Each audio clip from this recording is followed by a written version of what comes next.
ஈரானின் ஏவுகணை ஆயுத களஞ்சியம் மத்திய கிழக்கில் மிகப்பெரியது மற்றும் மிகவும் மாறுபட்டது.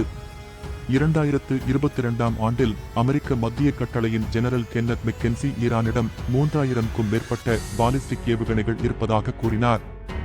தெஹ்ரானில் ஹமாஸ் அரசியல் தலைவர் இஸ்மாயில் ஹனியேவின் படுகொலை, பெய்ரூட்டில் ஹெஸ்பொல்லாவின் முன்னணி பிரமுகர் ஃபுவாத் ஷுக்ரின் கொலையுடன் மத்திய கிழக்கு முழுவதும் அதிர்ச்சி அலைகளை அனுப்பியுள்ளது. மேலும் ஈரானியர்கள் இஸ்ரேல் மீதான தாக்குதலுடன் பதிலடி கொடுக்கக்கூடும் என்ற உணர்வும் எழுந்துள்ளது. இஸ்ரேலுக்கு ஈரான் பதிலடி கொடுக்குமா என்பதை பொறுத்து இருந்து பார்ப்போம்.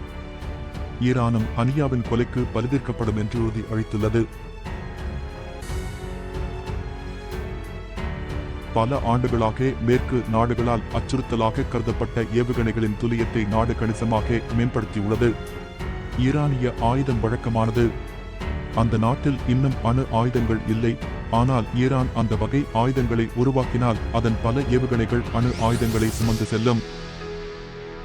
இஸ்ரேலிய செய்தித்தாள் தி டைம்ஸ் ஆப் இஸ்ரேலால் மேற்கோள் காட்டப்பட்ட வாஷிங்டனை தளமாக கொண்ட ஒரு அமெரிக்க அரசு சாரா அமைப்பான ஆயுத கட்டுப்பாட்டு சங்கத்தின் கூற்றுப்படி, ஈரானிய ஏவுகணைகள் பெரும்பாலும் வடகொரிய மற்றும் ரஷ்ய வடிவமைப்புகளை அடிப்படையாக கொண்டவை மற்றும் சீன தொழில்நுட்பத்துடன் முழுமையாக்கப்பட்டுள்ளன. இந்த ஏவுகணைகள் முக்கியமாக குறுகிய மற்றும் நடுத்தர தூரம் கொண்டவை.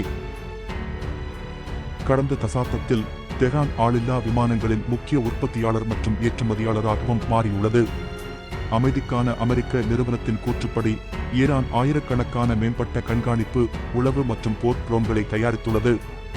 மேலும் என்னவென்றால், ஈரானிய ட்ரோன்கள் எதிர்ப்பின் அச்சு.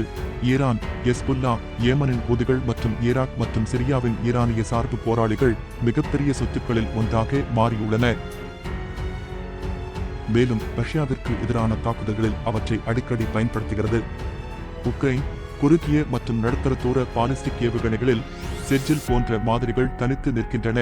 ஈரானிய தொழில்நுட்பத்துடன் ஒரு பகுதியாக உருவாக்கப்பட்ட நடுத்தர தூர ஏவுகணை. இது சுமார் 700 கிலோகிராம் சுமந்து செல்லும் மற்றும் 1550 மைல்கள் வரை இலக்கை அடையும் திறன் கொண்டது. 2500 கிலோமீட்டர் தொலைவில் உள்ளது. தெஹ்ரான் மற்றும் டெல் அவிவ் இடையே உள்ள தூரம் 1240 மைல்கள், 2000 கிலோமீட்டர் குறைவாக உள்ளது. சற்றே குறைவான தூரம் கொண்ட மற்றொரு ஏவுகணையான கெய்பார் அதிகபட்சமாக 1240 மைல்கள் வரை சென்று தாக்கும் திறன் கொண்டது. ஈரான் இஸ்லாமிய குடியரசின் பாதுகாப்பு அமைச்சகத்தால் தயாரிக்கப்பட்டது. இது 1500 கிலோ எடையுள்ள பேலோடை சுமந்து செல்லக்கூடியது. அதே நேரத்தில் காசிம் ஏவுகணை 870 மைல்கள் 400 கிலோமீட்டர் தொலைவில் உள்ள இலக்கை தாக்கும். மொத்தத்தில் இஸ்ரேல் எல்லையை அடையும் அளவுக்கு 9 வகையான ஏவுகணைகள் ஈரானிடம் இருப்பதாக மதிப்பிடப்பட்டுள்ளது. 40 ஆண்டுகால வரலாறு முழுவதும் ஈரான் இஸ்லாமிய குடியரசு அமெரிக்காவிற்கும் மத்திய கிழக்கில் அதன் இருப்பிற்கும் இடையராது எதிர்க்கிறது. ஜனவரி 3, 2020 அன்று ஈரானிய major general Kasim Soleimani Iraq பிரதம மந்திரி அடில் அப்துல் மஹதியை சந்திப்பதற்காக சென்றபோது ஈராக்கின் பாக்தாத் சர்வதேச விமான நிலையம் அருகே அமெரிக்க ட்ரோன் தாக்குதலில் கொல்லப்பட்டார். இந்த கொலை ஈரான் முழுவதும் துக்கத்தில் ஆழ்த்தியது. ஜெனரல் காசிம் சுலைமானியை பொறுத்தவரையில் ஈரான் மக்களால் போற்றப்படக்கூடிய ஒருவராவார். இவருடைய கொலைக்கு ஈரான் அமெரிக்க தளங்களை நோக்கி தாக்க முன் வந்தனர். இது ஆபரேஷன் தியாகி சுலைமானி என்று அழைக்கப்பட்டது. குறைந்தது 15 ராக்கெட்டுகள் பாக்தாத்தின் மேற்கில் உள்ள எர்பில் மற்றும் அல் அசாத் ஆகிய இடங்களில் உள்ள அமெரிக்க தளங்களை நோக்கி சென்றன. குறைந்தது 80 அமெரிக்க பயங்கரவாதிகள் கொல்லப்பட்டனர் மற்றும் ஹெலிகாப்டர்கள் மற்றும் இராணுவ உபகரணங்கள் சேதப்படுத்தப்பட்டது. இருப்பினும் நிதிநிலை அறிக்கைகளை உறுதிப்படுத்த அதிகாரப்பூர்வ மற்றும் சுயாதீனமான கருத்து எதுவும் வழங்கப்படவில்லை. ஈராக்கில் உள்ள அமெரிக்க இலக்குகளுக்கு எதிராக குறைந்தது 15 ஈரானிய தயாரிப்பான கியாம் மற்றும் பதே ராக்கெட்டுகள் ஏவப்பட்டன.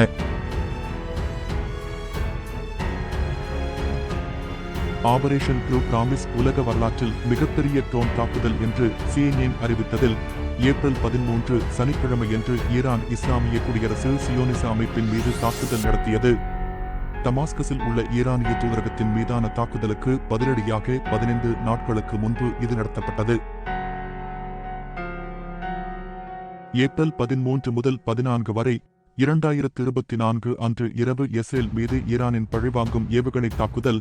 இஸ்ரேல் மீது ஈரான் நடத்திய முதல் நேரடி தாக்குதல். எந்த வகையிலும் முகத்தை காப்பாற்றி குறைந்தபட்ச சேதத்தை ஏற்படுத்தும் நோக்கம் கொண்ட ஒரு சிறிய சைகை அல்ல. நிகழ்வுக்கு பிறகு சில இடங்கள் பாரிய அளவில் சேதமாகியது.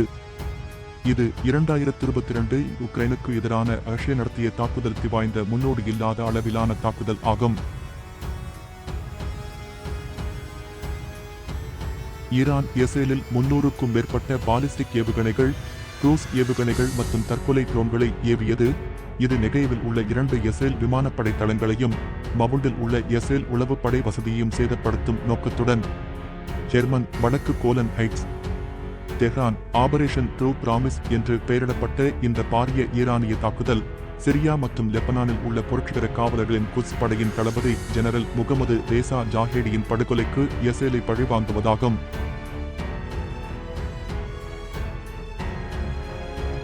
ஈரான் ஆரம்பத்தில் ஏவுகணை தொழில்நுட்பத்திற்காக வடகொரியா உள்ளிட்ட வெளிநாட்டு ஆதாரங்களை நம்பியிருந்தது.